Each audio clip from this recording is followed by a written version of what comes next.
YouTube, Tennessee Frank coming at you here, and today we are going to do a large EDC knife, kind of a review.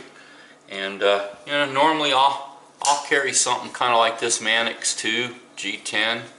Got a 3 1/4 inch blade, and it's normally okay. I mean, it works out all right. But there are some times when you need a larger knife or want a larger knife. Of course, something like this may be a bit too large. This is the Cold Steel Vaquero Grande Extra Large. It's a 5 1/2 inch blade. I mean, this thing is it's a monster. I mean, look how wide that thing is. It's huge. It's just so wide. You know, you don't really want nothing this big, but you want a little bit more knife than this. So we got 3 options here that I have that I want to show you.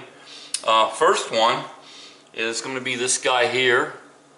Okay, that's going to be the Gonzo 740, and that's a pretty good little knife. This is around a $25 knife, and we're looking at a 4-inch blade on this one. Of course, it has their copy of the Axis lock. Good, comfortable knife in the hand, decent sized blade, flat ground. Not too bad as far as thickness goes. Yeah, this is a good option. Like I said, around $25 for one of these. So if you need a large knife, this one might fit the bill pretty well. Of course, stepping up, we get into the Spyderco Resilience, and this is a nice one here. These run around $40 to $45. Of course, they got the little hole there. You can Spidey flick them, which is really nice. Full flat ground on this one too. G10 scales. Of course, this one is a liner lock. It's a little bit different. It's going to be a liner lock.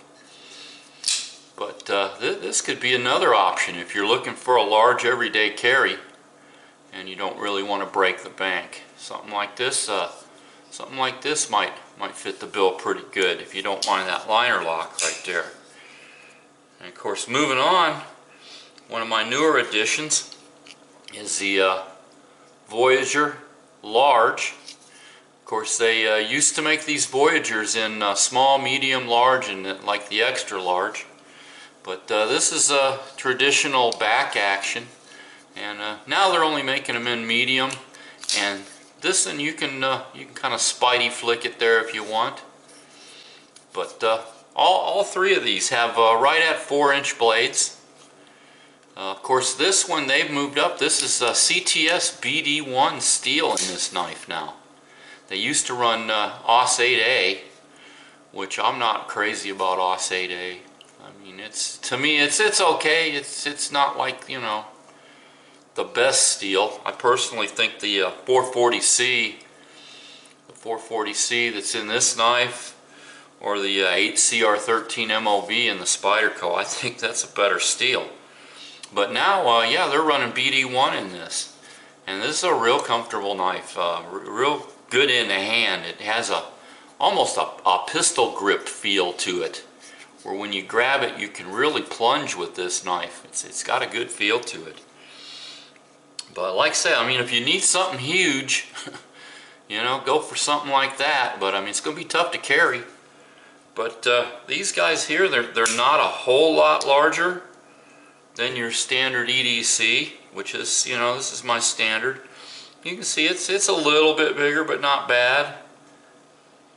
So they still will fit in a pocket, and it'll give you maybe a little bit more knife if you need a little more blade for cutting tasks or something. It makes it a little bit nicer to have a little more blade, especially those times maybe when you got to leave your sidearm in the car. You can't have a gun with you.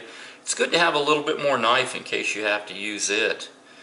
But I just wanted to give you a real quick look at 3 of my larger blades that I like when I feel like I need a little bit more for EDC. And once again, that was the Gonzo 740, around $25 range. Spyderco Resilience, that'll run you about $45. And then we get into like the Cold Steel Large Voyager with the clip point, that's around $50. So yeah, none of these really break the bank. They're all pretty decent knives. So like I always say, either we stand up for our rights or we can sit by and watch them go away. You all have a good one, and take care. We'll talk to you later.